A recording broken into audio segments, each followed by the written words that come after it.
Hi guys. I wanted to talk about something that's very important. I can't confirm this 100%, but I'm pretty sure what I believe happened just happened. My aunt, who is retired and has major health problems, both her and her husband, she contacted me from Florida. She lives down in Florida. And she contacted me because she wanted to spread the good news. And she was contacted by what appeared to be something that was federal, saying that she was eligible for a grant for $150,000 that does not have to be paid back. And you can use it for bills, starting a business, buying a home, going to school. The list went on. She went through with it without researching it and went through with it. And she said that the bank cleared the check, supposedly. And now she's thinking about what to do with the money. She claims she's already paid bills and various things. And when I researched this, there was an article that came out by the federal government just May of this year saying that these scams have been going on for a long time and that they're not real. And the scam artist gets your bank information, your social security number, they get everything on you in order for you to be eligible for this grant. Well, she went through with it. And if it's the same thing that I researched on this $150,000 grant, she stands now to lose everything. Now, the reason why stuff like this happens to people, because one, they don't think about the old saying, if it sounds too good to be true, it usually is. When I say the saying, if it sounds too good to be true, it always is. Not usually, it always is too good to be true. Nobody sends anybody $150,000 for free and say, here, use it for whatever you want. Go buy a house, pay your bills, go to school. No such thing happens. At least not what I'm aware of. But it reminds me of something. This is a good example.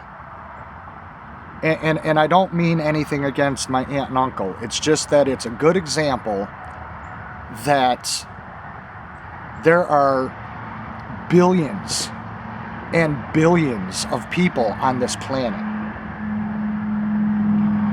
Usually when you think about numbers, you really don't think about what that looks like. If you could see it from a distance, what billions and billions of people look like. It's a hell of a lot of people. Well, out of the population of people that are on this earth right now as I make this YouTube video, there is a large percentage of these people, men and women of all ethnicity all across the world, that are not gonna make it in the end days. They're just not gonna make it. There's people out there that believe every single thing that they're told. They take it as truth. They just, whatever they hear, it's gotta be true. It's gotta be true. They don't doubt it. They don't question it. And there's a lot of people out there that don't prepare. If there is a product on the shelf today, they believe that product will be on the shelf tomorrow. And so when they go to the store, they take that product off the shelf and they say, I got what I need for today. And when I run out, I'll be back again tomorrow to get another one. This is how they live their life. With everything. That's how they live their life. I'm the type of person to where if I go to the store to get something, I'm buying all of it. I'm going to wipe it off the shelf and I'm going to get it. And I'm going to buy a lot of it at one time. Because I have seen too many times where something that I wanted, needed, or enjoyed went away. Went away. And now you can't find it anywhere. And I'll give you a perfect example, the Clark bar, the chocolate Clark bar. That company went out of business and was bought out by another business that still makes them. They don't look the same, but now because it's under new ownership, they don't sell them around here. Can't get a Clark bar. I'd have to buy them online to get a Clark bar, a freaking candy bar. What does this have to do with falling for a scam? Well, it has everything to do with it. Because if you don't look after yourself, protect yourself, and look at all the things that are going on in the world and be aware of what's out there, you're going to fall victim to anything. It's the whole reason why I do what I do. Now, some people could say, well, Kev, yeah, well, you fell for the you-know-what in the arm, and look at the problems you're having now. Well, I told you guys why I did that.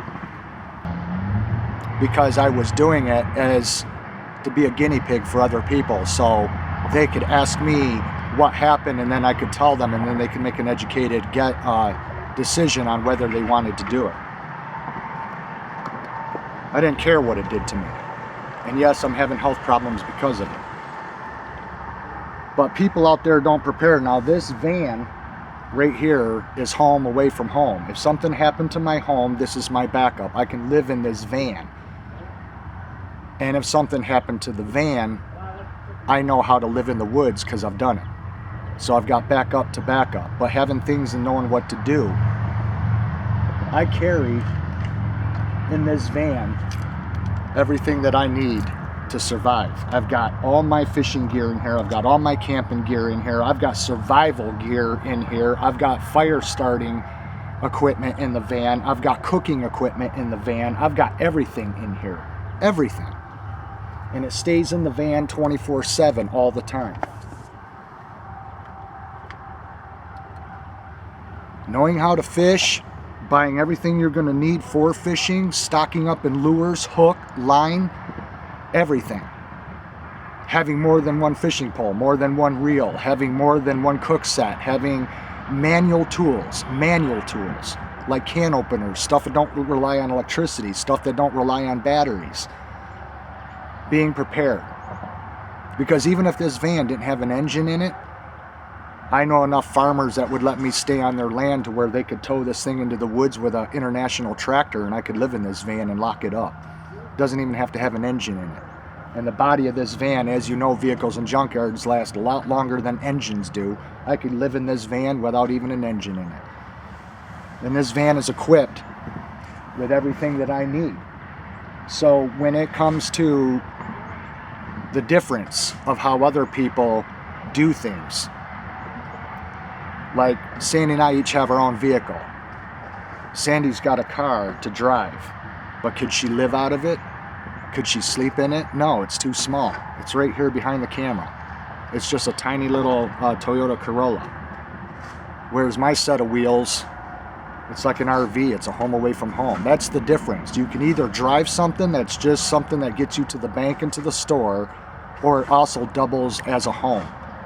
Either a temporary home or a permanent home if something happened to your home. Like if your house, God forbid, burned down while you were away from home, and you come home and all there's left is a foundation. Wouldn't you be glad you had a van to spend the night in your driveway if your house burnt to the ground until you figure out what you're going to do? Or would you want to be cramped up in the back seat of a small little car? I'd rather have a van that's got a full-size bed in it. Everything I do in my life is about preparedness and thinking about the what-ifs when tomorrow comes. What if this happens? What if that happens? There's lots of people in this world, you guys, that don't give anything a second thought. Billions and billions of people, and a large majority of them are never going to make it.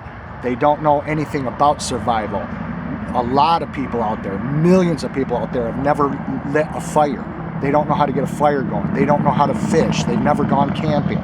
They don't know how to go out on the water in a canoe or how to build a raft from scratch. There's people out there that just don't know anything at all, because all they've ever had is just a pampered life, a city life, stuff like that. They've never had anyone teach them anything. The best thing you can do is be prepared and get the stuff that you need today. and don't wait like so many people do, because those people out there that aren't going to make it, they're the ones that rush to the stores in the last minute. Don't be like them. Get the stuff that you are going to need to survive in your life and always have it on hand. And if something gets dwindled down, replenish it as soon as possible. There's going to be a lot of people out there that won't survive, and you do not want to be among that group. That huge, huge population of people that aren't going to make it. You got to think smart, and be prepared for tomorrow. Even though tomorrow isn't promised, you want to have tomorrow covered. That means with food, clothing, finances, survival items, survival gear, knowing how to put it to use and know how to utilize it. And don't just think about it, go out and actually do it. I've done it many, many times where I've gone out and done it. I know what I know. I'm very comfortable with what I know. I'm very schooled in it. I've put my knowledge to the test, and so I have all the faith in the world that I'd make it just fine. I'm not concerned about it. The only thing I'm concerned about is my health getting worse as I get older, but that doesn't mean I still don't know what I know. So that's what I wanted to make this video about, you guys. Don't join the huge crowd of people that are never going to make it. You don't want to be among them. The ones that fall for anything and everything and believe everything that they're told on the radio and television set. Those are the people that are in big trouble and they don't even know it. That's all I want to say. Thanks for watching, you guys, and we'll see you again. Bye-bye.